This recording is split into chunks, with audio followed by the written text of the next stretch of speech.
Now I don't mean to sound like this, worry was coming out my lips. I can love you with all my heart, girl, but you leave, I just go down my list. And the Barbies, they gon' drown in my drip, Cartier around my wrist. I was in Pattyfoot. Shout out to Fairview. I don't put any bad, negativity on the HSBCUs. You know what I'm saying? But realistically, I went to HSBCU in the late 90s, and it was lit. You know what I'm saying? And my homie D. Which HBCU did you go to in the 90s? FAMU. FAMU, okay. You enrolled and everything? Good. Did you finish? Yeah, I'm done. Okay. What did you study at the time? What did you? This because I'm done, but I didn't get my degree though. Well, at the time, what did you go to? Do you remember what you were taking? Of course, I was in a school. I was in a special program. It was called SBI. It's a School of Business and Industry. Okay. And it was a 5-year MBA program where you're supposed to get your master's in 5 years. Okay. Your master's in business administration with a concentration in marketing was what mine was. Okay. Now, I was really at the level where I thought that I could do this shit. You had it all figured out. I'm like, nah, I know how to sell shit. By this time, I was already like a professional hustler in my mind. I told you I was 14. I made 25 bands in one day. Yeah. I'm already thinking like, yo, I know how to get some shit popping. So if I get these corporate America wave and all that, and I could be a marketing exec, and I could tell you, look, Pepsi, this is what we gonna do. I got 5 Super Bowl commercials. I got a whole program for us. This is gonna be a slogan. This is gonna be the jingle. That's the way I naturally think. Okay. How to sell this product, how to make this shit look lit, how to make people like it, how to make it work. So what stopped the push in school to make you like? So I got my first job at an actual, because part of the program was you had to have 3 internships at Fortune 500 companies. You had to actually have jobs in corporate America to show that like you was a real whatever. That was part of the program, right? Okay. So I got my first joint. Ironically, my pops had worked for this same company. So when I was coming back here for school, at this time, I think I had got an off-campus apartment. I got my own apartment in Florida. You know what I'm saying? I got my own whip. I'm doing my numbers. But like I'm going back to have this, for the summer, I got this internship at this big company, which is the power company in Jersey, right? PSC&G, Public Service Electric and Gas, right? Okay. So I would ride with my pops every day to work because I had this. I'm always like old school. I don't know what's up with me. Maybe Florida did it, but like I always like these big old school 70s cars that just be ridiculous to drive every day. But I'll drive every day. You know what I'm saying? And it was like at this time I'm still my pops too for the summer, so it was like I would just ride with him every day, even though he had to be to work like an hour and a half an hour earlier than I had to be. Okay. Right? So I'm at work every day early in the cafeteria with the Mexican cooks and all this shit. Just sitting there watching soccer, reruns, all type of shit. Like every day I'm early, right? Okay. And one day I got called into the office for my lateness. And I'm like, shout out to Randy Casey, man, wherever she at in life, man. She wound up getting fired. But she literally called me into the office. This is the first time I've ever really felt like evil hatred towards a woman. Like I didn't understand how someone could be like this, how she was. She just was determined to like ruin whatever what I was trying to do was. Okay. So she called me to the office about my lateness that never existed. And we're just sitting there blinking at the desk talking to me like, well, I mean, we're going to have to do something about it. Now, the irony is she was like a higher upper that came to work like at 9:30, 10 o'clock, 10:30 every day. This bitch don't never be here with me. Like, what this? Like, yo, that's crazy. You're checking me about my life. Like, yo, that's bugged out. And I'm like, yo, you got a clock or something? You want me to punch? Like, you know what I'm saying? So you getting fired from? So did they fire you? No. This is the irony of it, right? So they didn't fire me, so to speak. She also asked me I never told this to nobody. Why am I telling you? You better add me on this. I need some revenue. That's a good question. I'm like, this is good life shit here, man. I ain't never, you know what I mean? But realistically, she actually asked me, was there something wrong with my stomach? And I'm like, wait, what? And she's like, well, I mean, I don't know. I'm just hearing you're spending a lot of time in the bathroom also. Brandy Casey, what's wrong with you, girl? I was like, wait, what? I'm like, I said, this sounds like you were late and you was bullshitting in the bathroom on company time.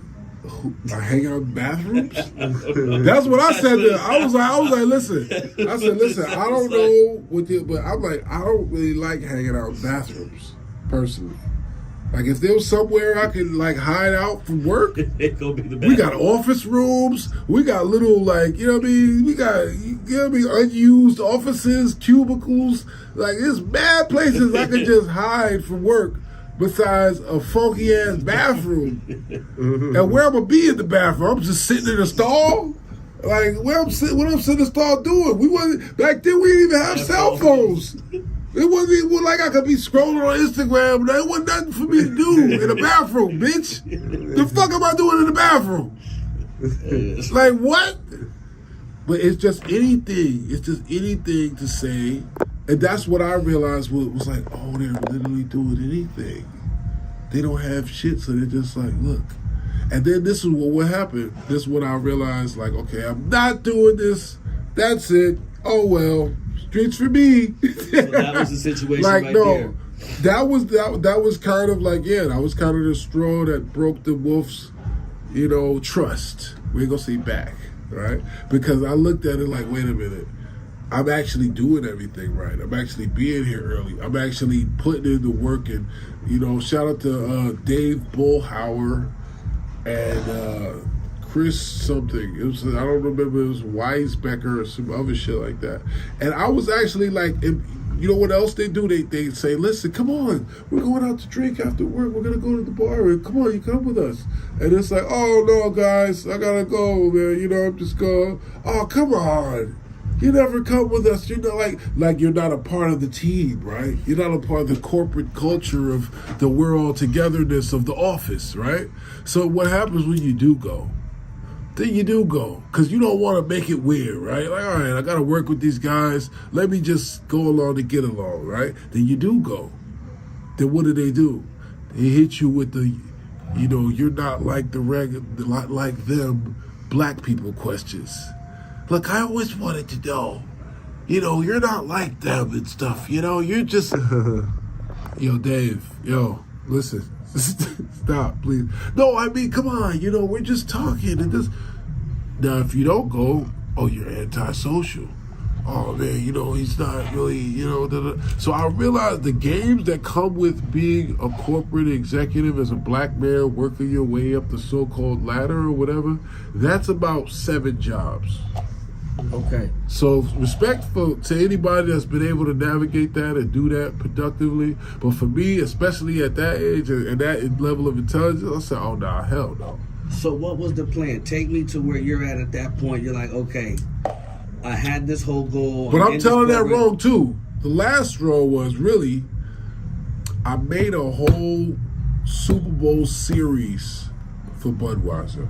Which I still have. Because you were still in the internship at the time. But that was the side job. You still had the internship and were still working towards the degree. That was the internship. Okay, that was one of the internships? That was the first one. Okay. I'm at a Fortune 500 company. This is the major power company of New Jersey. I'm here in an influential position. Yep. This is a part of the whole shit. This is the point. And I'm doing all the shit right. I'm making sure I just want to drive. Let me just drive these big old stupid ass old schooler. No, I'm coming every day on time, early with the Pop Dukes. He's working in the building downstairs. I'm upstairs. I'm doing all the shit. I'm sitting there covering for the white boys that's talk about this and this and that. They threw me under the bus. That was the Chris nigga. I don't remember his name. Weisbecker. You crazy, Chris? I thought you was my nigga, bro. It was like, it was moments I was like, oh. Yo, bro, I didn't get to the don't worry. I'm doing a little stupid. I'm figuring this shit out. I don't know how to do none of this shit. I'm doing all this shit. Whatever it is, I'm doing it. All right, come on, let's do it. I'm smart enough to do this shit. Fuck that. And it's just like this. They sit there waiting for you, trying to do all type of shit. It's like, oh, that's what this is like. Oh no, I'm cool. Shit is one thing, but at that same time, you're also. No, I didn't walk away from it. I finished it, but I knew after that, this is not what I want to do for the rest of my life, though. Okay, so where did the decision say that I'm not? This ain't it. I did the internship. I still got this much left in this program, but what the I don't decision that made me that I was gonna say that actually showed me that was I made a whole like series for Budweiser, like on some Super Bowl commercial type shit. I had like a slogan that was like, I ain't gonna say because they might take that shit. It might actually still work, you know what I mean? Inshallah. But like, it was like a whole little slogan, and it had like 6-7 commercials that I wrote out that was based on that concept, you know what I'm saying? So in my mind, I'm like, at this time, we used to have like big corporate executives and stuff come to what we had called forum, where we had to wear suits. Like once a week, we had to put on the real suit and go to this big auditorium where they would have, you know, these big CEOs and these big people come talk to us. And we would stand up and be good, you know, smart, you know, young corporate black warriors and ask them these 3 premise questions, right? With 3 premise questions being you gotta like say 2 smart ass things about somebody and then ask your question, right? Like, look, you are Exxon. First of all, thank you to come speak to us here at the university. We know that you've done over $64 billion in fiscal, you know, GDP this year.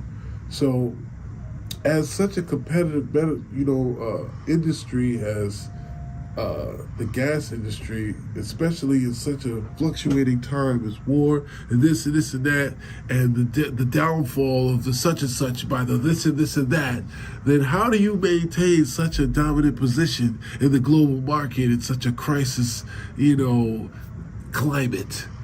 You say some old smart shit like that, and then they go like, oh, that's a great question, such and such and such, and da-da-da-da. And we would sit there, like, that was the whole thing of forum. And some smart, you know, executives from these companies coming there and we would just basically show off our, like, on pointness, right? So in my mind, I'm thinking, well, I'm going to come up with a whole series of some fly, crazy shit. Budweiser coming here. I got a PowerPoint presentation. I'm about to show them, like, listen, I got a whole, you know, marketing campaign right here. How can I present that to y'all? And I tried to talk to the exec nigga. He said, whoa, I can't talk to you. I said, wait, what you mean? Like, you're coming to our school to, like, you know, see about young, talented, you know, entrepreneurs with, you know, great marketing visions, right? Like, I have one. Can I not present it to you? No, you can't. Because you could sue us and say that, you know, we stole your idea if we did. We have our own marketing execs. If you got hired by our firm, then maybe, you know, you could be a part of our staff of marketing executives that come up with our ideas. But the idea of just being a young freelance marketing nigga, like with just, you just got good, smart ideas to make money, nigga, sorry, not how it works. So like, oh, this shit ain't even gonna work. You mean I can't even just actually not go through the bullshit? Like, there's no option for not having to go through the bullshit they literally put me through? It'd be different if they showed you like there was another way. Like, all right, well, look, maybe if this, like, no, I'm doing it the way. You got the internship, you go to school, you got the scholarship, you know what I'm saying, you keeping the GPA down. Now, it don't matter if they know that I had the smart people that was just giving me the whatevers and finessing my way, whatever. I still was doing what I had to do. It wasn't until I realized, like, and really I got locked up too. And then it was like, oh, all right, yeah. I think all of this shit is like, this is not gonna be the way. This is not gonna be it. This whole corporate Jones. So then what was it? So then what are you doing? Now do you have a conversation with your folks at this time? Are you... I went to live with my folks since I was 16, 17.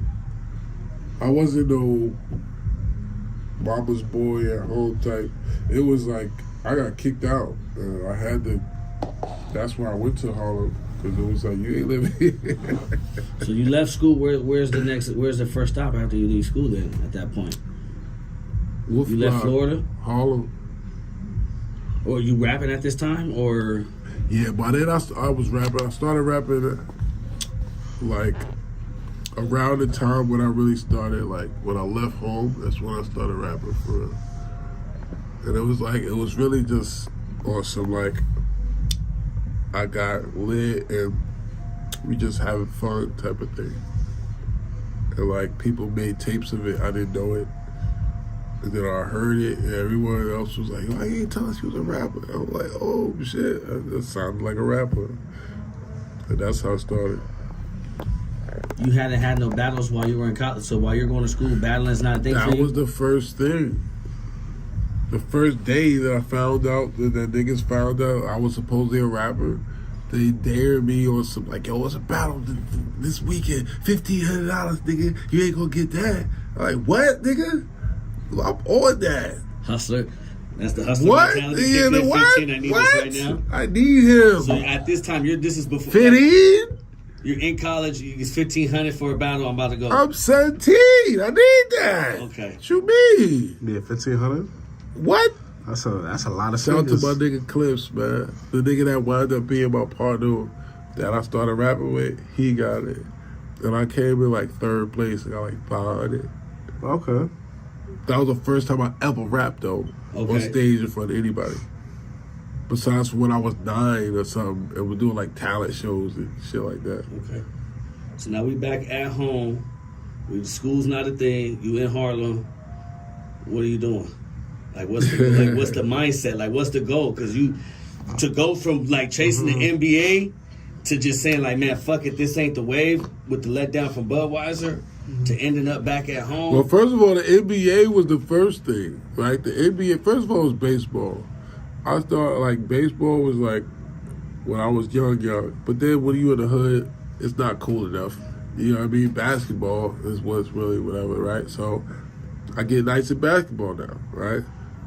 Rest in peace, my coach, whatever. I don't want to say bad stuff about that niggas, but he ain't like me, right? And he had good reasons, so I ain't gonna lie. Because he did some weird shit. I kind of was a little bit more cocky and whatever. He hated me, right? So he didn't want me to be the guy, right? Even though I was nice, just like I'm nice with rap, I was nice like that with ball. I'm still nice with ball. In the hood, they knew you for ball first before rapping?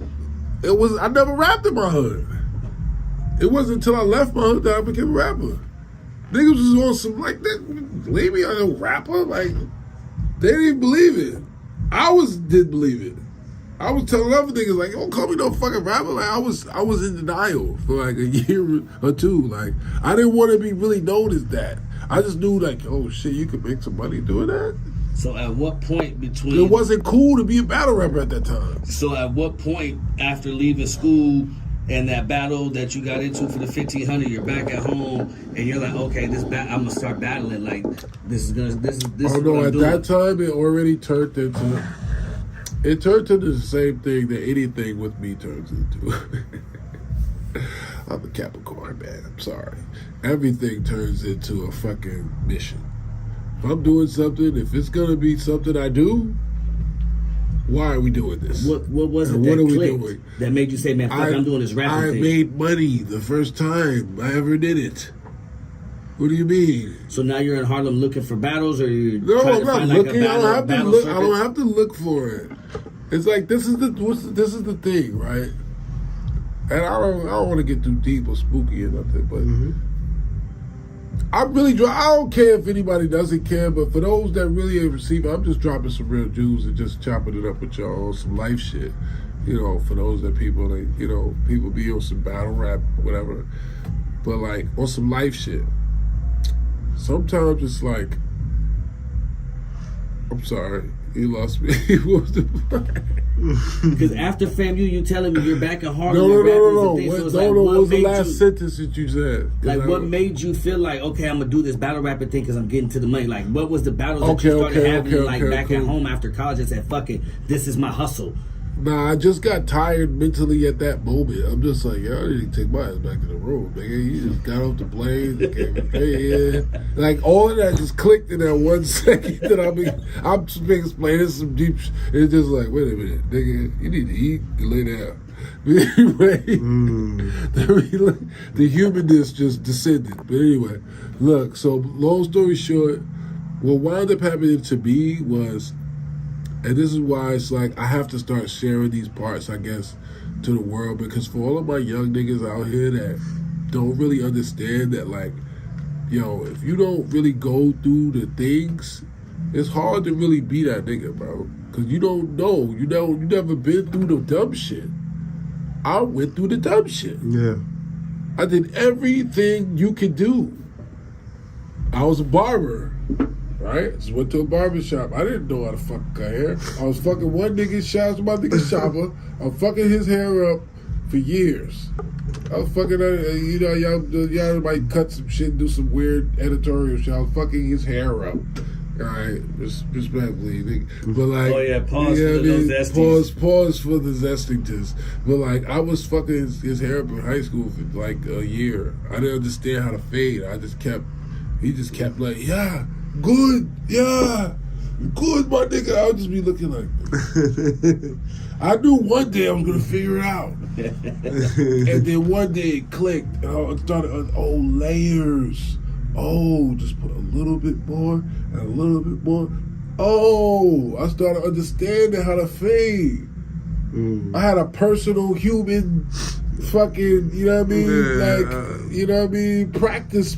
Person, a test dummy. I don't want to call it that, man. I was trying to find a better word. There is none. Damn. There is none in that situation. That's rude. He said he had a fucked up fade. Oh, I like the fact that he liked it though. Yeah. Every time you did it. Yeah.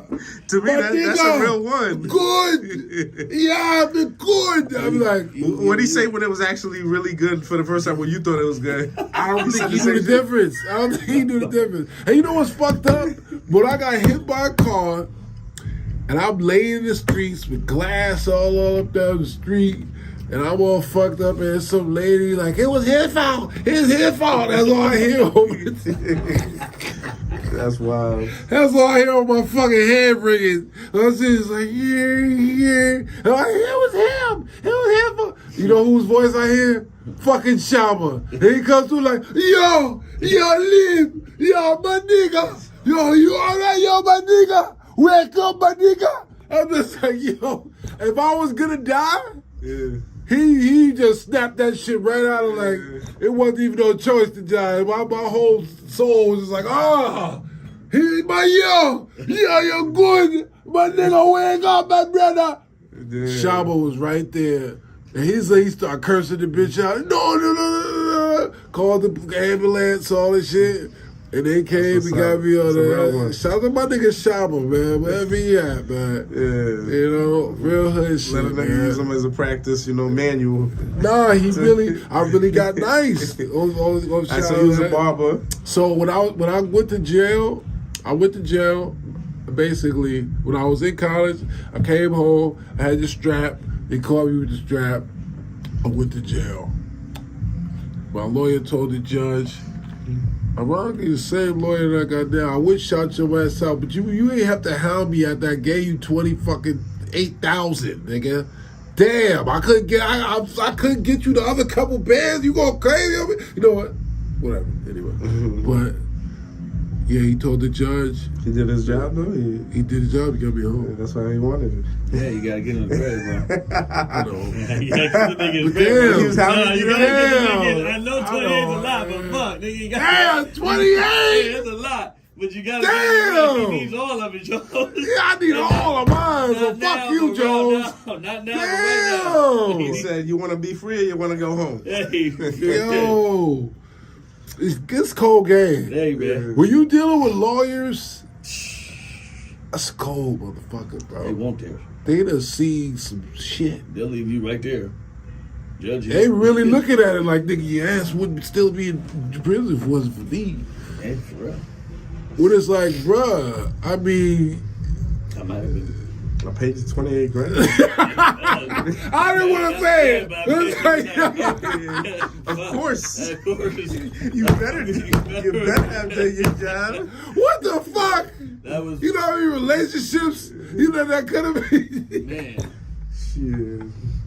There's somebody else talking about, And nigga, I paid $28,000. And that's what shit to Yo, some my niggas. man just came home after a year. That nigga had to pay his like 50. Bro, you got to pay when he talking about this. I think it was but like, the yo, cold game I think is. it said, I ain't doing no more crimes. And my listen, nigga. I didn't waste some money. Don't pay, bro. I don't want to start getting into cases, but the reality is, when you talk about certain things, I paid way less than that for way more serious things. Oh wow, that's interesting. So it's kind of like, But whatever. But that's life, Anyway. man. Sometimes you don't get to say when that tax comes. That doesn't make sense though. You paid way less. I mean, look, it's called luxury tax. Yes, like you feel me. You don't get to tell It's life called when it comes luxury to tax. hit you with that tax. Which, you know what?